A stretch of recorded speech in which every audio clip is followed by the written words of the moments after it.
এখন যারা সরকারে রয়েছেন, আপনারা আমানতদার, আপনাদেরকে আমাদের পক্ষ থেকে দায়িত্ব দিয়েছি।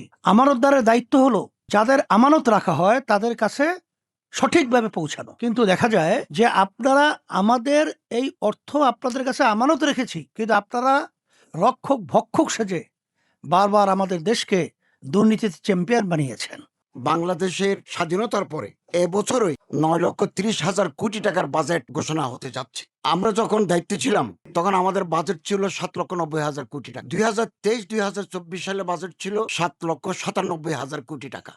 আমরা 7,000 কোটি টাকা কমিয়েছি যাতে উচ্চাভিলাষী বাজেট না হয়। আমাদের দেশের বাজেট কেন যথাযথ প্রয়োগ হয় না, অর্থাৎ যারা প্রাপ্য তাদের কাছে প্রাপ্য পৌঁছে দেওয়া হয় না। যারা জীবন দিয়েছে যে স্বপ্ন নিয়ে তাদের আকাঙ্ক্ষা প্রতিফলন ঘটে এবং এদেশের তরুণ প্রজন্মের যে স্বপ্ন।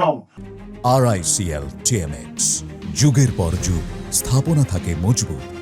নতুন বাংলাদেশ বিনির্মাণ এবং যে সংস্কারের যে স্বপ্ন নিয়ে বিপ্লব হয়েছে, আন্দোলন হয়েছে, এটা প্রতিফলন যাতে আমরা এই বাংলাদেশে দেখতে পাই। আসলে কোনো পরিবর্তন হয় নাই, সেই কদু এই সরকারও, বর্তমান বিএনপি সরকারও তারেক রহমানের নেতৃত্বে একই অবস্থা, কোনো পরিবর্তন আমরা পাইতেছি না। যারা দুর্নীতিবাজ, দুর্নীতি পরায়ণ, সামনে অনেক দুর্নীতি করবে, অনেক অপরাধ করবে, এইগুলা করে তারা বেঁচে যাবে, তারা স্বাধীন বিচার ব্যবস্থা চায় না। দেশের সর্বত্র সর্ব জায়গায় যেই ঘুণ পোকা ধরেছে, এটা ইসলামী শরিয়ার আইন বাস্তবায়ন করা ছাড়া এগুলা কেউ নির্মূল করতে পারবে বলে আমার মনে হয় না।